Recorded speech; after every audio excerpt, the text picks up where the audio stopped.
आज हम रैयतवाड़ी व्यवस्था का अध्ययन करेंगे। रैयतवाड़ी व्यवस्था भू राजस्व की एक प्रणाली थी जिसको सर टॉमस मुनरो के द्वारा भारत में लागू किया गया। रैयतवाड़ी व्यवस्था में प्रत्येक पंजीकृत भूमिदार को भूमि का स्वामी होता था जो सरकार को लगान देने के लिए उत्तरदायी होता। भूमिदार के पास भूमि को रहने, रखने व बेचने का अधिकार होता था। भूमि पर कर न देने की स्थिति में भूमिदार को भू स्वामित्व से के अधिकार से वंचित भी होना पड़ता था। इस व्यवस्था के अंतर्गत सरकार का रैयत से सीधा संपर्क होता था। भूमि पर कर न देने की स्थिति में उसे बाहर भी किया जा सकता था। मद्रास और बम्बई एवं असम के अधिकांश भागों में इस व्यवस्था को लागू किया गया। रैयतवाड़ी भूमि व्यवस्था को पहली बार 1792 में मद्रास के 12 मैल जिले में लागू किया गया। सर टॉमस मुनरो जो इस समय मद्रास के गवर्नर थे, उस समय उन्होंने कुल उपज का तीसरा भाग कर के रूप में आधार मानकर मद्रास में यह व्यवस्था लागू की। मद्रास में यह व्यवस्था 30 वर्षों तक रही। इस व्यवस्था के अंतर्गत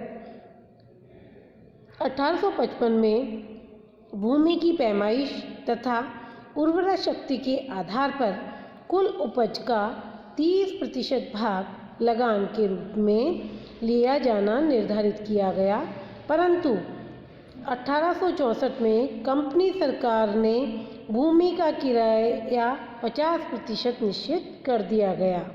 इसी तरह बम्बई में भी यह व्यवस्था लागू की गई। एल्फिंस्टन 1819 से 1827 तक बम्बई का गवर्नर रहा। उसने 1819 में पेशवा पर विजय प्राप्त कर उससे मिले प्रदेशों की विस्तृत रिपोर्ट प्रस्तुत की और इसके उस समय चैपलिन ने जो आयुक्त के पद पर आसीन था, 1821 से 1822 में अपनी रिपोर्ट में पेश कर भूमि की पुरातन पद्धति का वर्णन किया और उसमें सुझाव दिया।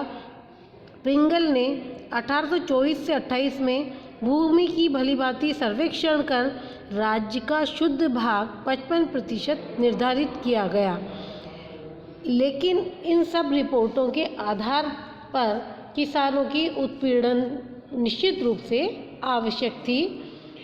1835 में लेफ्टिनेंट विंगेट जो इंजीनियर कोर का पदाधिकारी था, उसे भूमि सर्वेक्षण का अधीक्षक नियुक्त किया गया और 1847 में रिपोर्ट प्रस्तुत की गई जिस पर ई गोल्डस्मिथ, कैप्टन डेविडसन तथा कैप्टन विंगेटर के हस्ताक्षर थे। इस रिपोर्ट का आशय था कि जिस जिले पर भूमि कर लगाए जावें, प्रथमतः उसका इतिहास और वहाँ के लोगों की भुगतान की क्षमता देख लेना चाहिए। तत्पश्चात भूमि का बंटवारा करना चाहिए। जिस भूमि पर खेती की गई केवल उसी पर भूमि कर वसूल किया जाए, न कि उसके अधिकार की समस्त भूमि पर। यह पद्धति भी 30 वर्षों के लिए लागू की गई, लेकिन ये लाभप्रद सिद्ध नहीं हुई क्योंकि इस पद्धति भी अनुमान के पर ही आधारित थी और कठोरता से इसे लागू किया गया। पुनः भू व्यवस्था। अंग्रेज भारत को अपनी एक महान जागीर समझते थे। यहाँ से वे अधिकतम धन प्राप्त करना चाहते थे। 1861 से 65 तक जब अमेरिका में गृह युद्ध छिड़ा तो कपास की मांग बढ़ी और बम्बई के प्रशासनिक अधिकारियों ने भूमि का सर्वेक्षण करवाया। भूमि कर 66% से 100% तक बढ़ाने की सिफारिश की। किसान न्यायालयों की शरण भी नहीं ले सकते थे। सरकार की इस अन्यायपूर्ण व्यवस्था के विरुद्ध 1875 में कृषक विद्रोह हुए। फलस्वरूप 1879 में सरकार को राहत अधिनियम पारित करना पड़ा। इस अधिनियम के पारित होने से किसानों को साहूकार के चंगुल से मुक्ति तो अवश्य मिली, पर सरकार का भूमि कर से उन्हें किसी तरह की राहत नहीं मिल पाई। इसके अलावा बम्बई की रैयतवाड़ी प्रणाली में और भी दोष दृष्टिगत हुए। प्रथम था अत्यधिक कर और उसकी अनिश्चितता। जिलाधीश किसान को कर अदा न कर भूमिहीन कर सकता था। किसान अपने ऊपर हो रहे अत्याचारों की अपील अदालत में नहीं कर सकते थे। इसके अलावा रैयतवाड़ी के विरुद्ध विचार रखने वाले इतिहासकारों का कहना है कि रैयतवाड़ी के प्रचलन से भूधृति संबंधों पर गहरा असर पड़ेगा।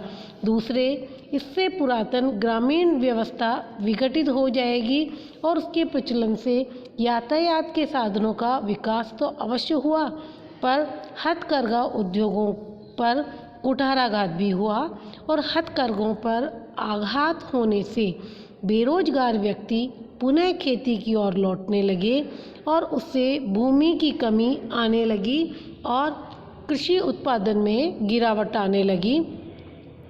परंतु फ्राइकेनबर्ग व अन्य सहयोगियों ने इन धारणाओं का प्रतिपाद किया। कुल मिलाकर अंग्रेजों ने भारत में जो भी भू राजस्व व्यवस्था स्थापित की, उसमें उनका ही स्वार्थ सर्वोपरि था और किसानों का शोषण होता रहा।